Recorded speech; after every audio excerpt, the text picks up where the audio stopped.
Hello friends, welcome back to my YouTube channel. कसे आहात सगळे? मजेत आहात ना? आणि माझ्या चॅनलवर येणाऱ्या वेगवेगळ्या पद्धतीच्या रेसिपीज तुम्हाला आवडत आहेत ना? आशा करते की आवडतच असतील आणि तुम्ही मजेत असाल.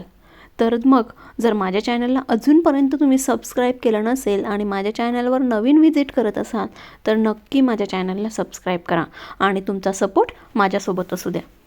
तर आज आपण विदर्भ स्टाईल सावजी काळ्या मसाल्याची चिकन करी बनवणार आहोत. तर हा काळा मसाला घरच्या घरी बनवून आपण ही टेस्टी अशी चिकन करी बनवूया. तर त्यासाठी आपल्याला खडा मसाला घ्यायचा आहे. 2 तेजपान, 2 जावित्री, 2 दालचिनी, 2 पत्थरफूल, 2 मोठी इलायची, 2 छोटी इलायची, 4 ते 5 लवंग, 6 ते 7 काळी मिरी आणि 1 चक्रफूल. तर या सगळ्या मसाल्याचे थोडेसे तुकडे करून घ्या अशा प्रकारे. आणि थोडंसं जायफळ देखील आपल्याला यामध्ये किसून घ्यायचं आहे. त्यानंतर 5 ते 6 लाल मिरच्या देखील आपल्याला घ्यायच्या आहेत. आता या सगळ्या खड्या मसाल्याला आपल्याला तव्यावर कोरडंच भाजून घ्यायचं आहे. तोपर्यंत भाजायचं आहे जोपर्यंत या मसाल्याचा छान सुगंध येत नाही. त्यानंतर यामध्ये अर्धा चमचा खसखस देखील आपल्याला घालायची. तर या मसाल्यासोबतच खसखसला पण भाजून घ्या. त्यानंतर त्या 5 ते 6 सुक्या लाल मिरच्या यामध्ये घालून घ्या. त्यानंतर जिरं 1 चमचा टाकायचं आहे. तुमच्याकडे जर खडा धने असतील तर धने देखील 1 चमचा यामध्ये घालायचे आणि या मसाल्यामध्ये भाजून घ्यायचे. हा मसाला भाजताना खूप छान असा वास येतो मसाल्याचा. या मसाल्याला थोडं थंड होऊ द्या आणि मग नंतर मिक्सरमध्ये याची बारीक पावडर करून घ्या.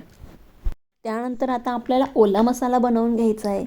त्यासाठी 2 कांदे घ्यायचे आहेत. त्यांना गॅसवर असं ओपन याच्यातच भाजून घ्यायचे. तर कांदा आता अशा प्रकारे भाजून झाला आहे. आता एक लसणाची पाकळी घ्यायची आहे. तिला पण पूर्ण लसणालाच असं गॅसवर ठेवून भाजून घ्या. अद्रकचा तुकडा घ्या, 2 इंच अद्रक घ्यायचे. त्यांना पण लसूण आणि अद्रकला असं गॅसच्या फ्लेमवरच भाजून घ्या. त्यानंतर एक खोबऱ्याची वाटी आपल्याला घ्यायची आहे, अर्धी खोबऱ्याची वाटी. जर तुमच्याकडे असेल सुकं खोबरं तर ते अर्धं खोबरं पण गॅसवर असंच प्रकारे भाजून घ्यायचे. आता माझ्याकडे खोबऱ्याची वाटी नव्हती म्हणून मी खोबऱ्याचा किस इथे तव्यावर भाजून घेते. आता कांदा आणि लसणाची फक्त वरची देठं आपल्याला काढून घ्यायची. बाकी ते सालासहितच पूर्ण कांदा, लसूण आणि अद्रक, खोबऱ्याचा किस याची पूर्ण बारीक पेस्ट आपल्याला मिक्सरमध्ये करून घ्यायची. तर आता आपण चिकनला मॅरिनेट करून घेऊया. तर आता इथं मी चिकनचे लेग पीस घेतले. तुम्ही मिक्स चिकन देखील घेऊ शकता, बोनलेस चिकन घेऊ शकता किंवा विथ बोन घेऊ शकतात. तर आता चिकनच्या लेग पीसला असे कट मारून घ्यायचे चाकूच्या साहाय्याने थोडेसे. आणि चिकनला मॅरिनेट करण्यासाठी त्यामध्ये 1 ते 1.5 चमचा हळद घालायची आहे आणि थोडंसं अर्धा चमचा मीठ यामध्ये टाकायचं आहे. आणि हे सगळं हळद आणि मीठ चिकनच्या पीसला लावून घ्यायचे. आता चिकनला हळद मीठ लावून थोडं 15 मिनटं बाजूला ठेवून राखा. आता हा भाजलेला कोरडा खडा मसाला पण आपण दळून घेतला आहे. त्याची पावडर तयार झाली. त्यानंतर जो ओला मसाला आपण गॅसवर भाजून घेतला होता, कांदा, लसूण, अद्रकचा, खोबऱ्याचा, तो पण एक साईडला दळून ठेवला आहे. त्यानंतर मिक्सरच्या भांड्याला जो मसाला लागला असतो तो धुण्यासाठी थोडं पाणी टाकून हे एक मिश्रण बाजूला ठेवलं आहे. 15 मिनटं चिकन मॅरिनेट झाल्यानंतर कढईमध्ये 2 चमचे तूप घालायचे आणि चिकनला यामध्ये छानपैकी फ्राय करून घ्यायचे.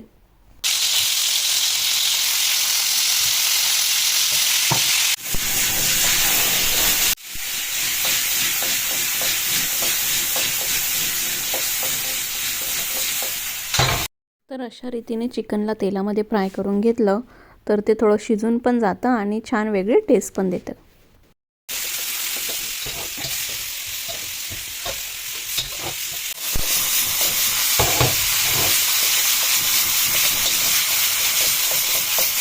चिकन फ्राय करून एका प्लेटमध्ये काढून घ्या आणि कढईमध्ये पुन्हा एकदा 2 चमचे तूप घाला.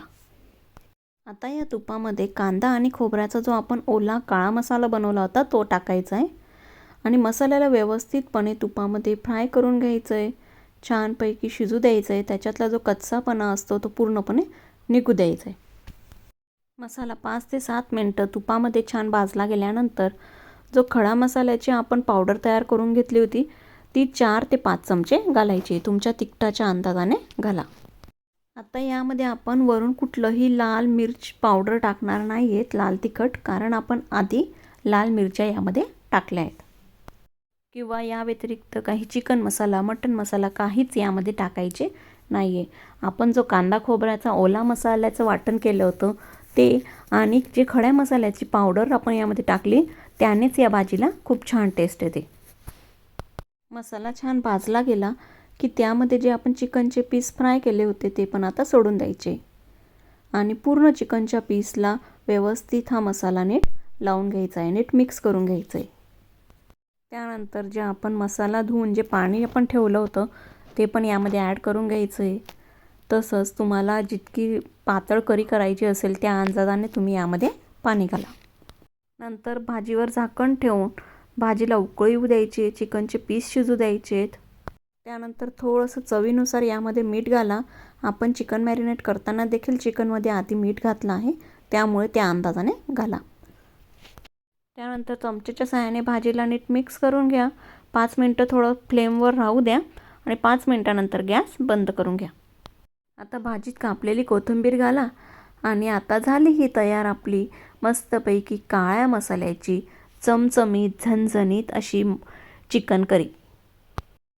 तर चला मग हिला आता मस्तपैकी प्लेटमध्ये सर्व करायची आणि बाजरीच्या भाकरीसोबत हा काय लागते ही खायला. तर पटकन आता तुम्ही पण बेत करा अशा थंडीमध्ये मस्त गरमागरम झणझणीत अशा काळ्या मसाल्याच्या चिकन करीचा. तर करा मग लवकरात लवकर बेत या चिकन करीचा आणि रेसिपी कशी वाटली मला कमेंट बॉक्समध्ये नक्की कळवा. तर चला भेटूया आता पुन्हा एकदा एका नवीन व्हिडिओमध्ये एका नवीन रेसिपीसोबत. तोपर्यंत स्वस्त राहा, मस्त राहा, स्वतःची काळजी घ्या आणि खात राहा. Bye bye.